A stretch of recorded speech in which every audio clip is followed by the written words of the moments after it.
للمتقين والصلاة والسلام على سيد الأنبياء والمرسلين وعلى آله وأصحابه الطيبين الطاهرين أما بعد فأعوذ بالله من الشيطان الرجيم بسم الله الرحمن الرحيم قل لا أسألكم عليه أجرا إلا المودة في القربى صدق الله العظيم غوث اعظم بمنی بیسر ساما مددی قبلے مددی کعبہ ایمان مددی انتظار کرم تست من عینی گائے خدا جو خدا بینو خدا دا مددی بگردہ بے بلا افتادہ کشتی ضعیفانو شکستہ راکو پشتی وحق کے خواجہ عثمان ہارون مدد کن مدد کن مدد کن یا معین الدین چشتی انتہائی احترام و عقیدت کے ساتھ بارہائے صحف غنچہائے قدس اہل بیت نبوت پہ لاکھوں سلام آب تطہیر سے جس نے پودے جمے اس ریاض نجابت پہ لاکھوں سلام خون خیر الرسول سے ہیں جن کا خمیر ان کی بےلوث زینت پہ لاکھوں سلام سیدہ ظاہرہ طیبہ طاہرہ سیدہ ظاہرہ طیبہ طاہرہ جان احمد کی راحت پہ لاکھوں سلام جس کا آنچل نہ دیکھا مہو مہر نے جس کا آنچل نہ دیکھا مہو مہر نے اس ردائے نزاہت پہ لاکھوں سلام وہ حسن مجتبیٰ سید الاسقیاء راکب دوش عزت پہ لاکھوں سلام وہ شہید بلا شاہ گلبو قبا بے قصو دشت غربت پہ لاکھوں سلام آج کی یہ محفل یاد امام حسین علی جدہ علیہ السلام کے نام سے آپ نے منعقد کی ہے اللہ تبارک و تعالیٰ اپنے پیارے محبوب صلی اللہ علیہ وسلم کے صدقہ و طفیل اس محفل کو قبول فرمائے اور آیے کریمہ کی جو تلاوت کی گئی ہے اس کے متعلق اللہ رب العزت مجھے حق کہنے اور آپ سب کو حق سن کر اس پر عمل کرنے اور اسے عام کرنے کی توفیق عطا فرمائے۔ افق پر جیسے ہی ماہ محرم الحرام کا چاند نظر آتا ہے اس دن سے لے کر کے کئی دن تک بلکہ محرم شریف گزر جانے کے بعد بھی اہل سنت کے یہاں ذکر امام حسین کی محفلیں جاری و ساری رہتی ہیں۔ آپ بڑے بڑے خطبہ کو علماء کو مفکرین کو دانشوروں کو بلاتے ہیں اور ان سے آپ ذکر اہل بیت سنتے ہیں۔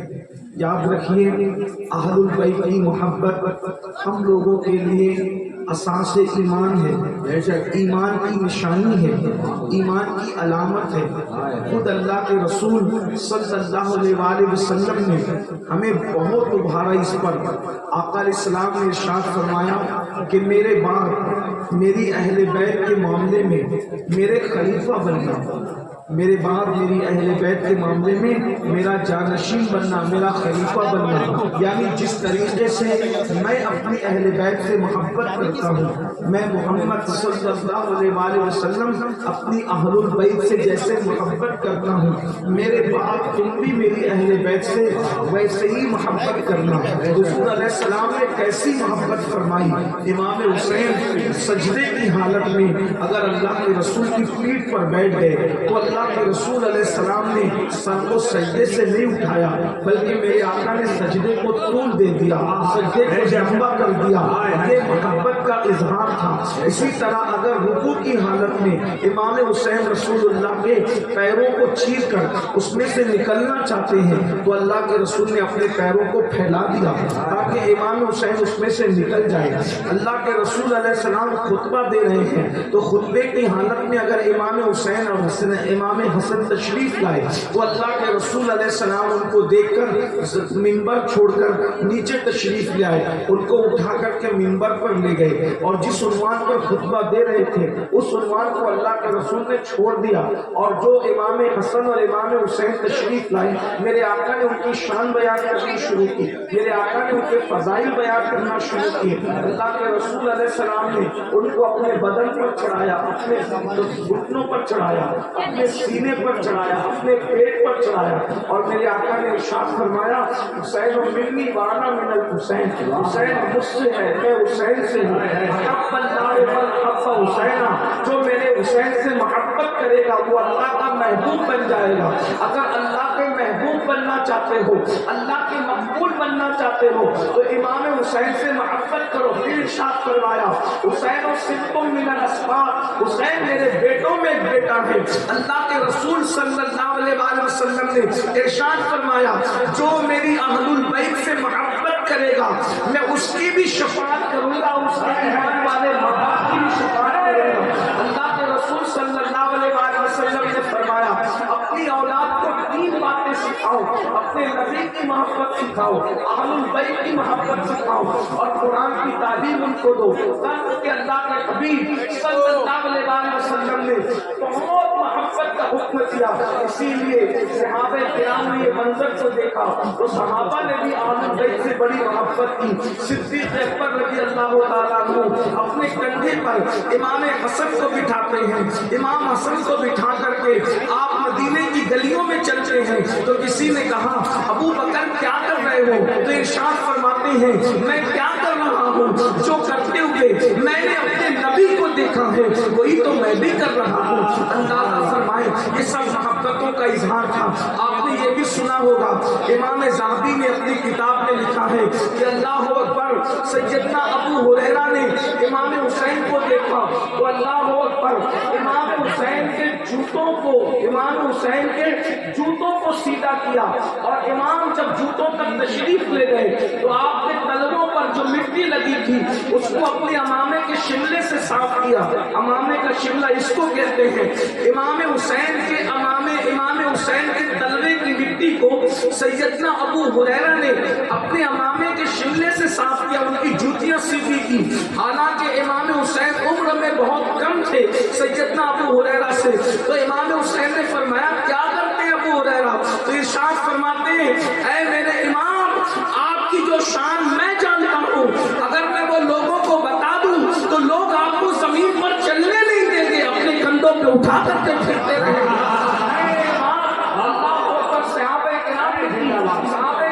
اس طرح اظہار محبت فرمایا، آپ کی کیا وجہ؟ اسی سے محبت کا اتنا کوئی تو وجہ ہو، اور پھر اہل بیت میں تو سب سے محبت کرو۔ آقا علیہ السلام نے ارشاد فرمایا یہ میری اہل بیت ان سے محبت کرو، یہ میرے خاص لوگ ہیں، لیکن ان میں بھی خاص طور پر اللہ کے رسول علیہ السلام نے اس کو سب سے زیادہ چاہا وہ امام حسین میں دیکھا نا۔ حضور علیہ السلام نے کندھوں پہ بٹھا، آپ نے سنا، بار بار سنا، لیکن کوئی تو وجہ اللہ کے رسول علیہ السلام کی نگاہوں میں مستقبل کے حالات تھے، آنے والے دور کے حالات اللہ کے رسول علیہ السلام کی نگاہوں کے سامنے تھے، اور حضور اکرم صلی اللہ علیہ وآلہ وسلم کی غیب کا نگاہیں، غیب بین نگاہیں یہ منظر دیکھ رہی تھی کہ ایک وقت آئے گا، اور جب وہ وقت آئے گا تو یزید نام کا شخص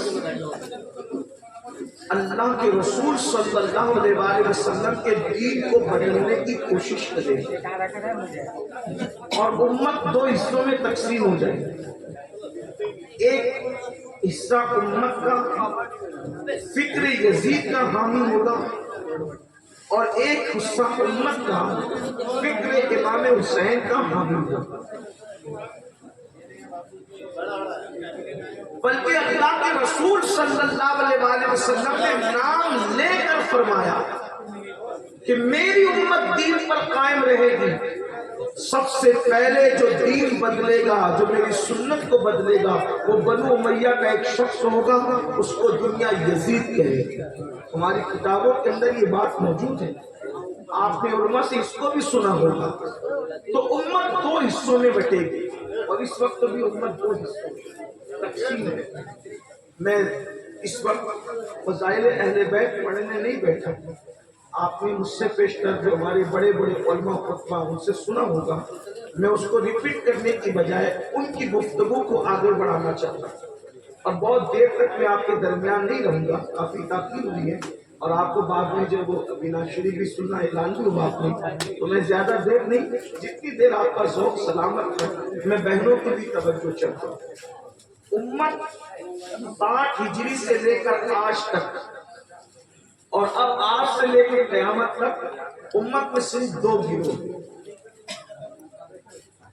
ایک گروہ وہ ہے جو یزید کا حامی ہے، یعنی یزید کے ساتھ، اور دوسرا گروہ وہ ہے جو امام حسین۔ اب یہاں جو بیٹھے ہوئے امام حسین کے غلام موجود ہے، وہ کس یہاں وہ یزید کے ساتھ ہیں یا امام حسین کے ساتھ؟ کسی کو جواب دینے کی ضرورت نہیں ہے ابھی، پہلے میری گفتگو سن لیں، میری گفتگو کے بعد مجھے مت جواب دینا، اپنے ضمیر کی عدالت میں کھڑے ہو کر اپنے اللہ کو جواب دینے کی کوشش کرنا کہ ہم کھڑے کس کے ساتھ۔ اس کی وجہ یہ ہے کہ جو کوفی 22,000 کا جو لشکر تلواریں لے کر آیا تھا، وہ یہی کہہ رہا تھا کہ ہم حسین کے ساتھ۔ آپ کو حیرت ہوگی، کسی نے یہ نہیں کہا کہ ہم یزید کے ساتھ ہیں۔ اس دن بھی جو تلوار لے کر امام حسین کے خلاف آئے تھے، وہ بھی یہی کہہ رہے تھے کہ ہم امام حسین کے ساتھ ہیں۔ فرض در شاعر نے یہی کہا تھا، امام ان کے دل آپ کے ساتھ ہیں مگر ان کی تلواریں بنو امیہ کے ساتھ۔ وہ لوگ بھی یہ کہنے کی ہمت نہ کر سکے کہ ہم امام حسین کے ساتھ نہیں ہیں، وہ تو باتیں بنا رہے تھے کہ ہم تو زبردستی آ گئے، ہمیں تو لایا گیا وغیرہ وغیرہ۔ لیکن بہرحال آج ہمیں اس محفل میں، یاد امام حسین کی محفل میں تھوڑی دیر کے لیے غور کرنا، کوئی جذباتی گفتگو کرنے کی بجائے اور کوئی جذبات میں آنے کی بجائے تھوڑی دیر غور کرنا۔ امت اس وقت دو حصوں میں تقسیم ہے، کچھ لوگ یزید کے ساتھ کھڑے ہیں، کچھ لوگ امام حسین کے ساتھ کھڑے ہیں، ہم اس کے ساتھ۔ اور یزید کو جو نہیں جانتا وہ جان لے، اور امام حسین کو جو نہیں جانتا وہ بھی جان لے۔ پہلے میں آپ کے سامنے یزید کو پڑھ دیتا ہوں کہ یزید کون ہے۔ یزید وہ شخص ہے جو بچپنے سے ہی بد کردار رہا، لڑکوں کے ساتھ بدفعلی کرنا، یہ اس کا اپنا کردار ہے، کوئی ایسی زبردستی نہیں۔ میں ابن جریر طبری کے حوالے سے پڑھ رہا ہوں، البدایہ والنہایہ میں ابن کثیر نے لکھا، تاریخ کامل میں ابن اسیر نے لکھا، اسی طرح کثیر مصنفین نے لکھا کہ وہ لڑکوں کے ساتھ بدکاریاں کرتا ہے، نشے کا اتنا عادی تھا کہ وہ سفر حج میں بھی اس نے نشے کو ترک نہیں کیا۔ اگر آپ کے اڑیسہ کا کوئی حاجی کتنا بھی بگڑا ہوا ہو، زمانے کا دھتکارا ہوا ہو، کوئی اس کو اچھا نہ سمجھتا ہو، اگر وہ حج کے لیے جائے گا تو کم سے کم سفر حج میں تو وہ ادب سے رہے گا۔ لیکن یزید اس بدترین ملعون انسان کا نام ہے کہ جس نے سفر حج میں بھی شراب کو ترک نہیں کیا، اور حج کے بعد جب وہ مدینہ منورہ گیا تو اس نے وہاں بھی شراب کو ترک نہیں کیا، بلکہ لکھا ہوا ہے کہ وہ شراب پی رہا تھا اور کچھ صحابہ کے شہزادے اس سے ملنے کے لیے کہ بھئی چلو یزید آیا ہے تو اس سے ملاقات کر لیتے ہیں۔ تو جب وہ پہنچے تو وہ شراب پی رہا تھا، امام حسین نے دیکھا تو کہا تم سفر حج میں بھی شراب پی رہے ہو؟ کہا نہیں، یہ مقصود جو ہے وہ ایک قسم کا شربت ہے اور اس کی بو ایسی ہے۔ تو امام نے فرمایا کیا ہم نہیں جانتے شراب کی بو اور شربت کی خوشبو کے اندر کیا فرق ہے؟ ہم اتنے نادان ہیں معاذ اللہ، اللہ اکبر۔ یہ حال تھا اس کا۔ پھر اس کے بعد اگر آپ کو یقین نہیں آتا تو یزید اتنا گندا انسان تھا، اتنا گھٹیا، اتنا کیریکٹر لیس انسان تھا کہ اس نے اپنی سوتیلی ماں پر بھی پاک کی نظر ڈالی. اس نے بڑھاپے میں اپنے باپ کو اتنا ستایا کہ اللہ اکبر، حضرت امیر معاویہ رضی اللہ تعالیٰ اس کے دکھوں کو برداشت نہیں کر سکے. لیکن چونکہ باپ تو باپ ہی ہوتا ہے، صدمے اس نے بہت دیے. آپ تاریخ ادا کر کے پڑھیں. اسی طرح ام المومنین سیدہ طیبہ طاہرہ اما عائشہ صدیقہ رضی اللہ تعالی عنہا، جس کے بستر پہ قرآن نازل ہوتا ہے، وہ ایک خاتون ایسی پوری کائنات میں کسی عورت کے بستر پہ قرآن نہیں آیا، تنہا صرف سیدہ صدیقہ بنت صدیق ہے جس کے بستر پہ قرآن آیا ہے. ہم سنی عشق و محبت میں ڈوب کر یہ کہتے ہیں کہ بستر عائشہ رشک طور ہے، رشک طور، اس لیے کہ طور کو وہ نصیب نہ ہو سکا جو بستر عائشہ پر نازل ہو رہا ہے. اللہ پر طور پر توریت آتی ہے اور طور پر موسیٰ جاتے ہیں، اور بستر عائشہ وہ ہے جہاں پر جانے موسیٰ آتے ہیں اللہ کا قرآن آتا ہے.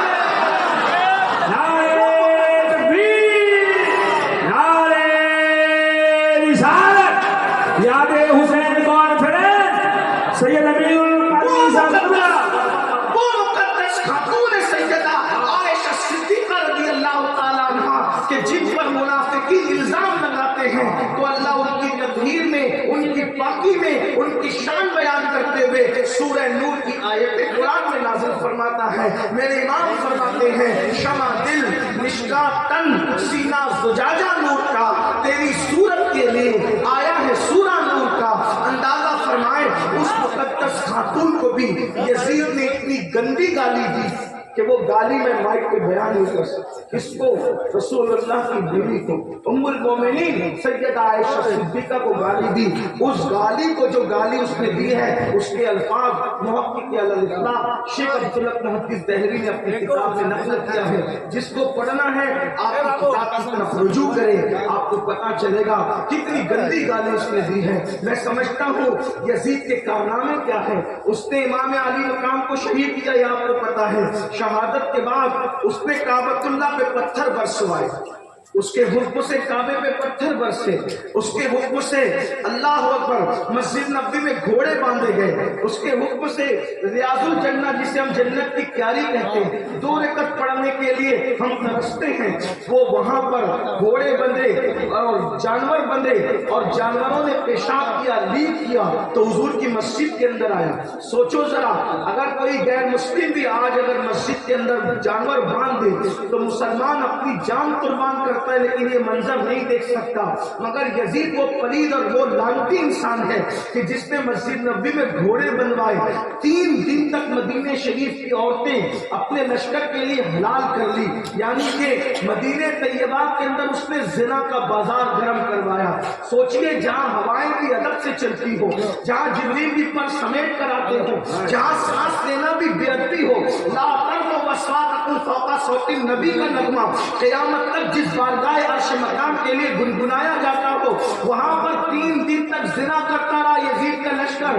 مورخین نے لکھا ہے کہ تقریباً 1000 عورتیں اللہ اکبر ناجائز بچوں کی ماں بنی اس کی وجہ سے. اندازہ کریں، یہ تاریخ کا باب ہے، بدترین باب ہے، تاریخ ترین باب ہے.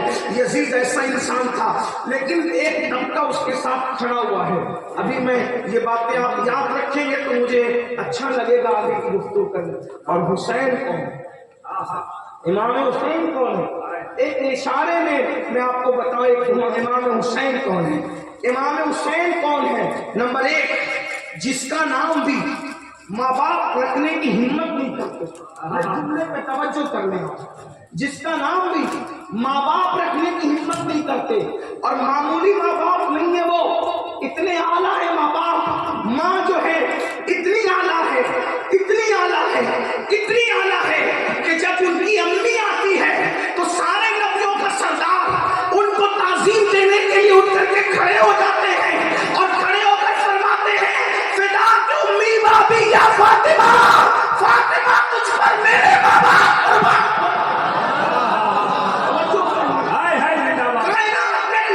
کسی کو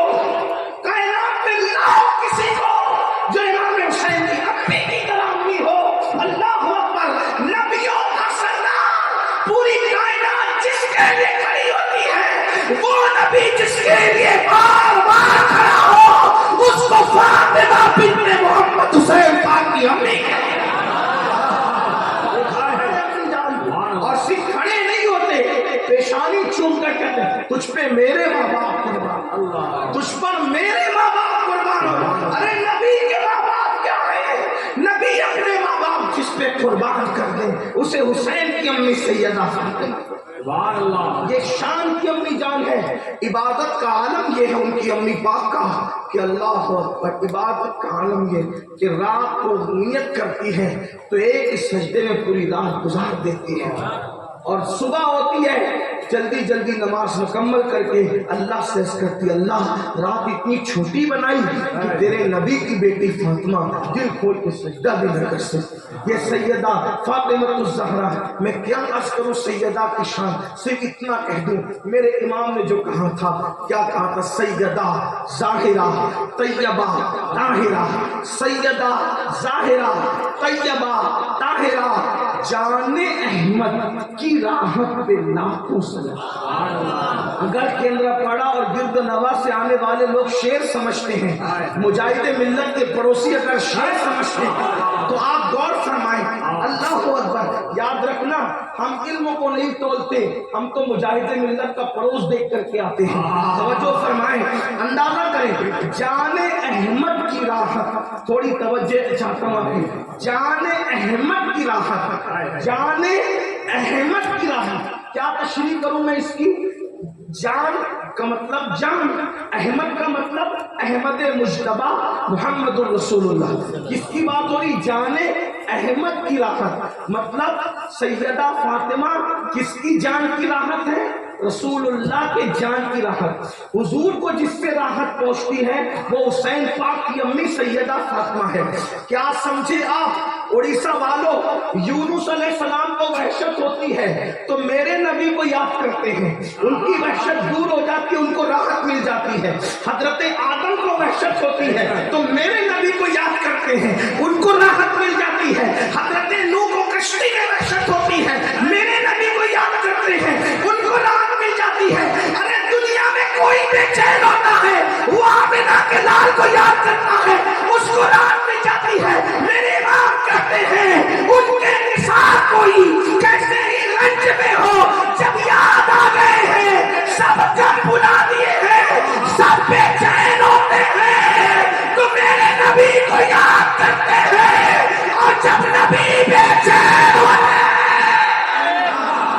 نعرہ تکبیر، نعرہ رسالت، یاد حسین کانفرنس، سرزمین دلاور پور، شہر کیندرا پاڑا، آمد اولاد غوث اعظم۔ اڑیسہ والوں، میں تعارف پیش کر رہا ہوں امام حسین کا، جو نہیں جانتے امام حسین کو جان لے، ویسے تو سب جانتے، کائنات جانتی، لیکن جان لے۔ اللہ اکبر، سب بے چین ہوتے ہیں تو میرے نبی کو یاد کر کے شاہد پاتے ہیں، اور جب نبی بے چین ہوتے ہیں تو حسین کی اپنی فاطمہ کو دیکھ کر اسے کو چین آ جاتا ہے۔ ہائے ہائے ہائے ہائے ہائے ہائے، زندہ باد زندہ باد۔ اپنی مرضی سے تو نہیں کہتا، میں اپنی مرضی سے نہیں، میرے امام کہتے جان احمد کی راحت پہ، ہائے ہائے ہائے، جان احمد کی راحت پہ لاکھوں سلام۔ اور وہ کیا ہے جان احمد کی راحت؟ جس کا آنچل نہ دیکھا مہو محل نے، اس ردائے نصاحت پہ لاکھوں سلام۔ جس کے دوپٹے کو کبھی چاند و سورج نے نہیں دیکھا، وہ ذات ہے امام حسین کی امی جان کی۔ آپ نے اگر میں اسی پہ گفتگو کروں تو ٹائم ختم ہوگا، میرے پاس گھنٹے بھر کا ٹائم تھا اور اس میں سے کچھ وقت تو چلا بھی گیا، اللہ اکبر آدھا گھنٹہ چلا گیا، لیکن اللہ اکبر دوسری بات، یہ تو امی جان ہے، اور بابا کون ہے؟ بابا کون ہے؟ بابا علی مرتضیٰ ہے، بابا سید السادات، خاتم ولایت، فاتح خیبر، اخی رسول، زوج بطول، حلال مشکلات والنوائب، امام المشارق والمغارب، حلال مشکلات والنوائب، اخی رسول، زوج البطول، امام علی ابن ابو طالب۔ اللہ اکبر، شاہ ولی اللہ لکھتے اپنی کتاب ذات